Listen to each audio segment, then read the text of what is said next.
សួស្តី fan ទាំងអស់គ្នាថ្ងៃនេះវិលមកជួប admin ជាថ្មីម្ដងទៀតហើយនៅសាច់រឿងនិស្ស័យស្នេហ៍វាសនាកំណត់ភាគទី7ដែលជាភាគបន្តមុននឹងចូលមកទស្សនាសូមកុំភ្លេចជួយចុច Subscribe Channel admin ម្នាក់មួយផងណ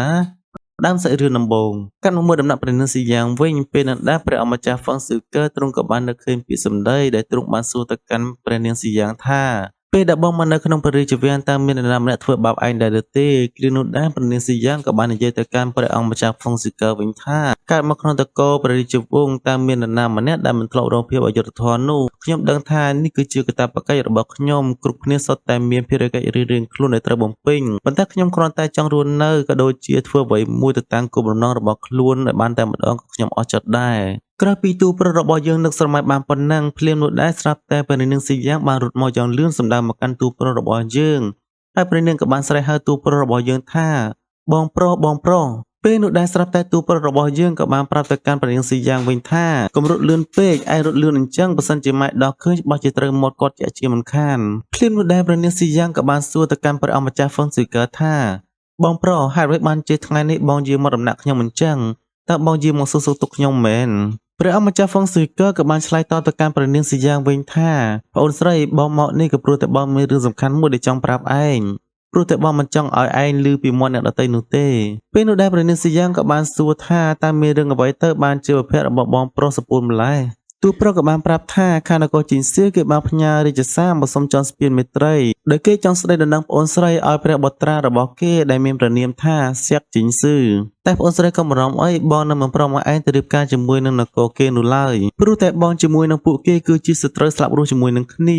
បើសិនជាប្អូនទៅរៀបការជាមួយនឹងគេនោះប្អូនច្បាស់ជារងទុក្ខជាមិនខានភ្លាមនោះដែរព្រះនាងស៊ីយ៉ាងក៏បាននិយាយថាអត់ទេបងប្រុសតែត្រូវទូប្រុសរបស់យើងនិយាយកាត់ថាទោះត្រូវបដូរដោយជីវិតបងក៏ដោយក៏បងមិនត្រូវឲ្យរឿងនេះកើតឡើងបាននោះដែរឯងកុំខ្លាចអីស៊ីយ៉ាងដរានណាមានបងនៅទីនេះទោះបីជាព្រះបិតាក៏មិនអាចបង្ខំឯងបានដែរក្នុងពេលនោះដែរយើងក៏ឃើញព្រះរាជាជាមួយនឹងមន្ត្រីជំនិតរបស់ទ្រង់កំពុងតែខ្លំមើលបងប្អូនអ្នកទាំងពីរផងដែររំពេចនោះស្រាប់តែមន្ត្រីជំនិតក៏បានសួរទៅកាន់ព្រះអង្គថាក្រាបទូលព្រះអង្គតើព្រះអង្គពិតជាចង់ឲ្យព្រះនាងស៊ីយ៉ាងរៀបអភិសេកទៅកាន់នគរជីនសៀពិតមែនឬក្រាបទូលបើមើលទៅនៅក្នុងប្រទេសរបស់ព្រះរាជបុត្រច្បងព្រះនាងស៊ីយ៉ាងប្រហែលជាសាច់ញាតិតែម្នាក់គត់ដែលទ្រង់មាននៅក្នុងលោកនេះក្រាបទូលភ្លាមនោះស្រាប់តែព្រះអង្គក៏បានសួរបញ្ជាក់ទៅកាន់មន្ត្រីជំនិតថាសាច់ញាតិតែម្នាក់គត់គ្រានោះដែលមន្ត្រីជំនិតក៏បានសុំការអភ័យទោសពីព្រះអង្គដែលគេហ៊ាននិយាយបែបនេះតែព្រះរាជាមានបន្ទូលថាសូម្បីតែឯងក៏ឯងយល់ថាគេមានការស្អប់ខ្ពើមមកលើយើងដែរតើមែនទេបើគេស្អប់ទៅហើយអញ្ចឹងឲ្យគេស្អប់ទៀតទៅចុះការស្អប់អាចធ្វើឲ្យមនុស្សមានចិត្តរឹងមាំនិងជួយលុបបំបាត់ភាពភ័យខ្លាចដែលមាននៅក្នុងខ្លួនរបស់គេមន្ត្រីជំនិតក៏បានតបតើព្រះអង្គចាំបាច់ធ្វើដល់ថ្នាក់ហ្នឹងឬក្រាបទូលព្រះរាជាក៏បានតបវិញថាឧបសគ្គមួយនេះគេត្រូវតែឆ្លងកាត់វាឲ្យបានទើបគេមានលក្ខណៈសម្បត្តិគ្រប់គ្រាន់ដើម្បីឡើងស្នងតំណែងបន្ទាប់ពីយើងកាត់មកមើលតួស្រីជាមួយនឹងគ្រូពេទ្យលីងវិញពេលនឹងដែរគ្រូពេទ្យលីងក៏បានកំពុងតែពិនិត្យជីពចរឲ្យតួស្រីរបស់យើងហើយនាងក៏បាននិយាយប្រាប់តួស្រីយើងថាជីពចររបស់តួស្រីយើងគឺមានសភាពធម្មតាមិនមានអ្វីគួរឲ្យព្រួយបារម្ភនោះទេប៉ុន្តែហេតុអ្វីបានជានាងដួលសន្លប់ទៅវិញតួស្រីយើងក៏បានប្រាប់ទៅកាន់គ្រូពេទ្យលីងប្រហែលជាមកពីនាងមានការតក់ស្លុតពេកហើយមើលទៅហើយតួស្រីយើងក៏បានបន្តនិយាយថាអ្នកនាងលីងខ្ញុំមានរឿងមួយចង់ពឹងពាក់អ្នកនាងឲ្យជួយសូមអ្នកនាងជួយនាំក្មេងៗទៅនេះចេញពីទីនេះឲ្យបានកាន់តែឆាប់កាន់តែល្អតាមដែលអាចធ្វើទៅបានប៉ុន្តែគ្រូពេទ្យលីងក៏បានតបវិញថាពួកគេមកទីនេះក៏ព្រោះតែពួកគេចង់ស្វែងរកនាងខ្ញុំខ្លាចថាពួកគេមិនស្ដាប់សម្ដីខ្ញុំនោះទេទោះស្រីយើងក៏បានតបវិញថាទោះបីជាពួកគេមិនព្រមស្ដាប់ឬក៏ព្រមស្ដាប់ក៏ដោយអ្នកនាងត្រូវតែរកវិធីដើម្បីនាំពួកគេចេញពីទីនេះឲ្យបានប្រសិនបើពួកគេនៅទីនេះគឺពុំមានសុវត្ថិភាពសម្រាប់ពួកគេនោះទេ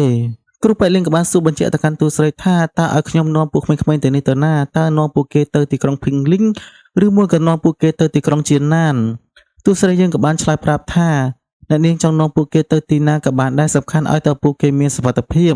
ហើយម្យ៉ាងវិញទៀតថ្ងៃនេះគឺព្រះអម្ចាស់ហ្វឹងស៊ឺកើទ្រង់មកនៅទីនេះនោះទេដូច្នេះអ្នកនាងគួរតែប្រញាប់នាំពួកគេចេញពីទីនេះឲ្យលឿនទៅគ្រានោះដែរគ្រូពេទ្យលីងក៏បានយល់ព្រមទៅតាមសំណើរបស់ទូស្រីយើងផងដែរសាច់រឿងជាបន្តបានបង្ហាញឲ្យយើងឃើញថាអ្នកគ្រូពេទ្យលីងបាននាំក្មេងៗទៅនោះឡើងលើរទេះសេះដោយកុហកពួកគេថានាំពួកគេទៅរកឱសថមួយចំនួនទុកក្រោមព្យាបាលជំងឺចំណែកឯមេតុកគួយអ៊ីកំពុងតែតាមសង្កេតមើលអ្នកគ្រូពេទ្យលីងផងដែរ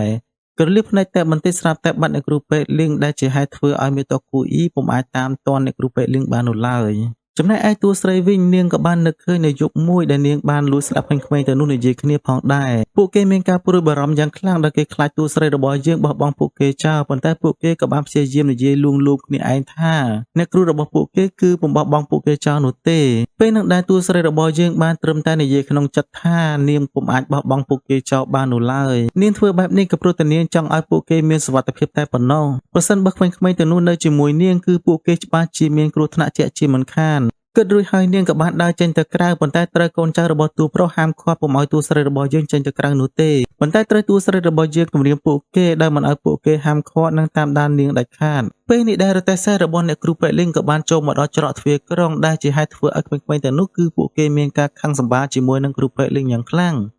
ដោយពួកគេនិយាយទៅកាន់គ្រូប៉ែលីងថាអ្នកគ្រូប៉ែលីងកំពុងតែកុហកបោកប្រាស់ពួកគេចំណែកឯអ្នកគ្រូប៉ែលីងគឺនាងព្យាយាមបញ្យល់បកស្រាយទៅកាន់ក្មេងៗទាំងនោះថាគឺពួកគេពុំអាចរស់នៅជាមួយនឹងតួស្រីបានទេព្រោះតែតួស្រីគឺកំពុងតែមានគ្រោះថ្នាក់បើសិនជាពួកគេរស់នៅជាមួយតួស្រីគឺពួកគេប្រកាសជាពុំមានសុវត្ថិភាពនោះឡើយក្រៅពីលើបែបនេះគឺពួកគេរត់ទៅចង់នៅជាមួយតួស្រីរបស់យើងយ៉ាងខ្លាំងព្រោះតែពួកគេចង់ការពារតួស្រីរបស់យើងទោះបីជាគ្រូប៉ែលីងព្យាយាមបញ្យល់យ៉ាងណាក៏ដោយក៏ក្មេងៗទាំងនោះពុំបានស្ដាប់ជាមួយនឹងគ្រូប៉ែលីងនោះដែរថែមទាំងរត់ចេញពីរទេះសេះចែកផ្លូវគ្នាទៀតផង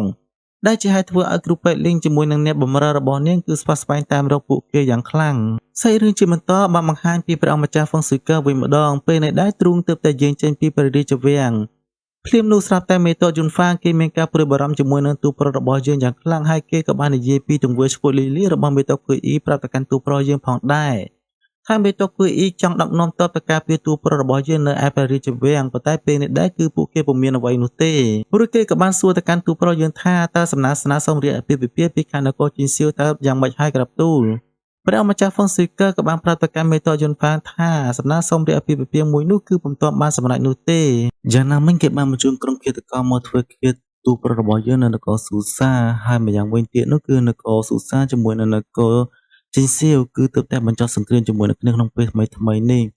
ហើយទ្រង់ជឿជាក់ថាពួកគេប្រកាសជាពុំហ៊ានបង្កសង្គ្រាមដោយសារតែរឿងរៀបអាពាហ៍ពិពាហ៍នោះឡើយលើកបែបនេះយុនហ្វាងគេសប្បាយចិត្តយ៉ាងខ្លាំងហើយគេក៏ជឿជាក់ទៅលើទូប្រុសរបស់យើងផងដែរភ្លាមដែរស្រាប់តែកូនចៅរបស់ទូប្រុសបានចូលមកប្រាប់ទូប្រុសយើងថាក្រាបទូលព្រះអង្គគឺឥឡូវនេះគឺមានរឿងធំហើយក្រាបទូលកាត់មកមើលតួស្រីហ្វូយីសៀវយើងឯនេះវិញពេលនេះដែរនាងក៏បានធ្វើដំណើរមកដល់ច្រកទ្វារក្រុងដើម្បីតាមរកក្មេងៗទាំងនោះផងដែរប៉ុន្តែទោះបីជានាងតាមរកយ៉ាងណាក៏រកពួកគេពុំឃើញនោះឡើយរំពេចនោះស្រាប់តែស៊ូស៊ីគេក៏បានកលែកមកឃើញតួស្រីរបស់យើងដែលជាហេតុធ្វើឲ្យនាងសប្បាយចិត្តយ៉ាងខ្លាំងហើយនាងក៏បានរត់មកអោបតួស្រីរបស់យើងផងដែរមិនតែប៉ុណ្ណោះស៊ូស៊ីក៏បាននិយាយទៅកាន់តួស្រីយើងថាសូមកុំបោះបង់ពួកគេចោលអីគ្រានោះដែរតួស្រីរបស់យើងគឺនាងពិតជាមានការអាណិតទៅកាន់ពួកគេយ៉ាងខ្លាំងប៉ុន្តែទោះបីជាយ៉ាងណាក៏ដោយក៏នាងនៅតែស្ដីបន្ទោសឲ្យអាស៊ីផងដែរថាមិនគួរណាគេរត់បែបនេះសោះមិនតែប៉ុណ្ណោះតួស្រីរបស់យើងក៏បានព្យាយាមបញ្យល់ទៅកាន់អាស៊ីថានាងមិនបានបោះបង់ពួកគេចោលនោះឡើយនាងធ្វើបែបនេះក៏ព្រោះតែនាងចង់រក្សាសុវត្ថិភាពឲ្យពួកគេតែប៉ុណ្ណោះអញ្ចឹងហើយគេត្រូវតែយល់អំពីចំណុចមួយនេះរំពេចនោះស្រាប់តែគ្រូប៉ែលីងនិងអាស៊ឺព្រមទាំងអានីនអ្នកទាំង3ក៏បានរត់មកសម្ដៅតួស្រីរបស់យើងផងដែរហើយគ្រូប៉ែលីងក៏បាននិយាយរៀបរាប់ពីរឿងរ៉ាវទាំងឡាយដែលបានកើតឡើងប្រាប់ដល់តួស្រីរបស់យើងផងដែរគ្រានោះដែរពួកគេក៏បានសង្កេតឃើញថាបាត់អាហ្វាងដោយពួកគេមិនដឹងថាអាហ្វាងរត់ទៅដល់ទីណានោះឡើយភ្លាមនោះដែរតួស្រីរបស់យើងក៏បានផ្ដាំផ្ញើគ្រូប៉ែលីងឲ្យមើលថែក្មេងៗទាំងនេះហើយបន្ទាប់មកនាងក៏បានតាមរកអាហ្វាងបន្តទៀតបើទោះបីជាតួស្រីរបស់យើងនាងខំស្វាស្វែងរកយ៉ាងណាក៏ដោយក៏នាងនៅតែពុំអាចរកអាហ្វាងឃើញនោះដែរភ្លាមនោះស្រាប់តែមានបុរសម្នាក់គេបានដើរចូលមកប៉ះតួស្រីរបស់យើងហើយគេក៏បានសុកកូនក្រដាសតូចមួយចូលទៅក្នុងដៃតួស្រីរបស់យើងដែលជាហេតុធ្វើឲ្យនាងមានការភ្ញាក់ផ្អើលយ៉ាងខ្លាំងហើយនាងក៏បានយកកូនក្រដាសនោះមកលាតមើលទើបដឹងថាអាហ្វាងត្រូវបានក្រុមឃាតករទាំងនោះចាប់ខ្លួនបាត់ទៅហើយពួកគេក៏បានណាត់តួស្រីរបស់យើងឲ្យទៅកន្លែងមួយផងដែរសាច់រឿងក៏បានកាត់ស្លេះត្រឹមហ្នឹងអញ្ចឹងសូមរងចាំតាមដានទស្សនាជាមួយនឹង admin នៅភាគក្រោយបន្តទៀតណាសូមអរគុណសូមជម្រាបលា